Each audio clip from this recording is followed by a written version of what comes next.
제가 이제 파동을 알려드릴 건데, 이제 파동 같은 경우는 작은 파동도 있고 큰 파동도 있고 여러 가지 파동은 있어요. 근데 사실 본인이 그리기에 따라서 파동은 다르다고 보시면 돼요. 예를 들어서 본인이 파동을 잡는데 작은 파동을 1파동으로 잡을 수도 있죠.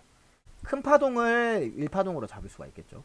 그럼 뭐 예를 들어서 한 번에 상승한 게 아니더라도 이렇게 지속적으로 상승을 한다거나 아니면 뭐 이런 식으로 상승을 한다거나 그러면 본인이 이거를 1파로 잡을 수도 있고 이거를 1파로 잡을 수도 있어요. 근데 사실 저 같은 경우는 작은 파동도 1파동으로 잡아요. 왜냐면 요즘에는 파동 자체가 적게 나오는 파동도 되게 많거든요. 사실 우리가 크게 보는 것만 보이니까 아 이런 게 파동이다라고 생각을 하지만 사실 그 안에서 그 알맹이송이 알맹이에서 되게 작게 파동이 나오는 경우도 되게 많아요.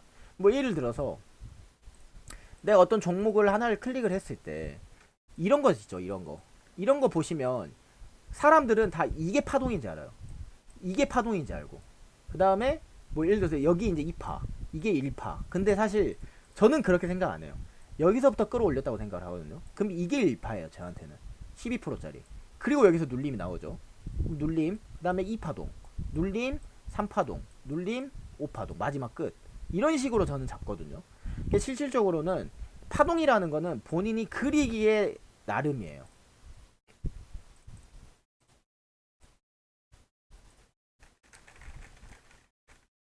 파동이라는 건 본인이 그리기 나름이에요.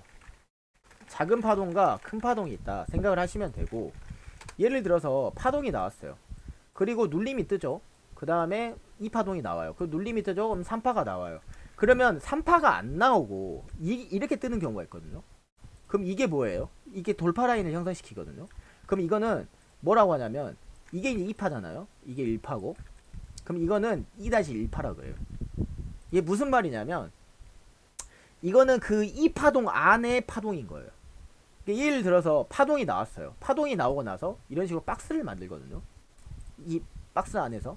근데 여기에서 파동으로 이런 식으로 왔다 갔다 해요. 그럼 이건 뭐예요? 여기서 다시 상승하게 되면 이건 2-2파예요. 제가 이름을 붙인 거긴 하지만 2-2파동이고 다시 하락을 하고 다시 상승을 하게 되면 2-3파고 근데 만약에 그 저점을 깬다. 그럼 이거는 어떻게 됐나? 더 이렇게 낮아져요. 어떻게 낮아져요? 고점은 낮아지고 저점도 낮아지는 거예요. 이런 식으로. 그럼 이런 식으로 차트가 올라간 만큼 계단식으로 하락을 하게 되는 거죠. 근데 만약에 이 저점이 안 깨지고 이 고점으로 상승을 한다. 이러면 신고가가 나올 확률이 높은 거예요. 한마디로 예를 들어서 아무 종목이나 한번 봐볼게요. 만약에 예를 들어서 내가 대성산업이에요. 그러면 이제 파동이 한 파동 나오고 눌림 나오고 여기에서 이런 식으로 1-1파가 나왔죠. 그러면서 돌파 라인을 형성시키죠. 그럼 여기에서 다시 눌림이 뜨고 1-1파에서 2파동이 나옵니다. 왜냐하면 당연히 여기 캔들보다는 더 높은 캔들이 나오면 그게 2파동이겠죠. 당연히. 그럼 2파동이 일단 나왔어요. 그리고 다시 하락한 다음에 이렇게 탱겨요. 그럼 이게 뭐예요? 여기가 다시 2-1파동인 거예요. 맞죠? 2-1파동이 나왔어요. 그럼 여기에서 이제 다시 파동이 나온다고 생각을 해봐요. 이렇게 하락을 하고 나서 파동이 나왔어요. 근데 여기에 저점을 깬다. 이러면 고점은 낮아지고 저점도 낮아지는 거예요. 이런 식으로. 그럼 나중에 가면 어떤 식으로 이제 하락을 하게 되냐면 계단식으로 이제 하락을 하게 돼요. 이렇게. 이런 식으로 하락을 하게 되는 거예요. 이게 이제 끝라인이라고 보는 거예요. 한마디로. 근데 이 안에서도 매매를 할 수가 당연히 있는 거죠. 본인이 신고가만 노린다고 하면 사실 여기 라인을 지지하고 받치고 올라갈 때 사는 게 제일 좋아요.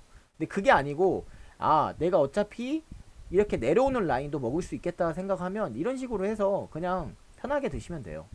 예, 어차피 이것도 올라가니까.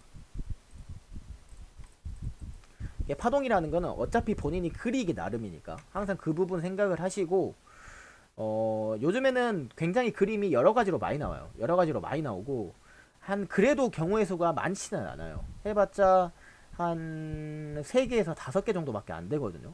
그것만 외워두시고 대응을 해주시는 게 제일 좋다고 생각을 합니다.